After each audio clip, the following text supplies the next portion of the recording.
Hello നമസ്കാരം, എല്ലാവർക്കും ഇന്നത്തെ സ്വർണ്ണവില അറിയിക്കുന്ന ഗോൾഡ് റേറ്റ് ടുഡേ ചാനലിലേക്ക് സ്വാഗതം. ഇന്ന് 2025 ഫെബ്രുവരി മാസം 15-ാം തീയതി ശനിയാഴ്ച, സമയം രാവിലെ 10 മണി. സംസ്ഥാനത്ത് സ്വർണ്ണവില വീണ്ടും കുറഞ്ഞു. ഇന്ന് 1 ഗ്രാം സ്വർണം 100 രൂപയും 1 പവന് 800 രൂപയുമാണ് സ്വർണ്ണവിലയിൽ കുറവ് രേഖപ്പെടുത്തിയത്. ഇന്നത്തെ സ്വർണ്ണവില നോക്കാം. അതിനു മുൻപായി ഈ ചാനൽ ഇതുവരെ സബ്സ്ക്രൈബ് ചെയ്തിട്ടില്ലാത്തവർ സബ്സ്ക്രൈബ് ചെയ്ത് തൊട്ടടുത്തുള്ള ബെൽ ബട്ടൺ അമർത്തി ഓൾ സെലക്ട് ചെയ്യുക. ഇന്നത്തെ 916 സ്വർണ്ണവില 1 ഗ്രാം 7890 രൂപ, 1 പവൻ 63120 രൂപ. 24 കാരറ്റ് സ്വർണ്ണവില 1 ഗ്രാം 8607 രൂപ, 1 പവൻ 68858 രൂപ.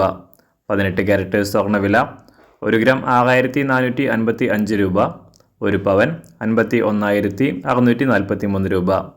സംസ്ഥാനത്ത് ഇന്ന് വെള്ളിവില 1 ഗ്രാം 107 രൂപ, 1 കിലോ 1,07,000 രൂപ. അന്താരാഷ്ട്ര മാർക്കറ്റിൽ 1 ഔൺസ് സ്വർണത്തിന് $2882. എല്ലാ ദിവസവും അറിവിരുന്ന സ്വർണ്ണവില അറിയാനായി ഈ ചാനൽ ഇപ്പോൾ തന്നെ സബ്സ്ക്രൈബ് ചെയ്ത് തൊട്ടടുത്തുള്ള ബെൽ ബട്ടൺ അമർത്തി ഓൾ സെലക്ട് ചെയ്യുക. വീഡിയോ ഇഷ്ടമായാൽ ഒരു ലൈക്ക് ചെയ്യാനും നല്ല നിർദ്ദേശങ്ങൾ കമൻറ്റ് ചെയ്യാനും കൂടെ ശ്രദ്ധിക്കുക.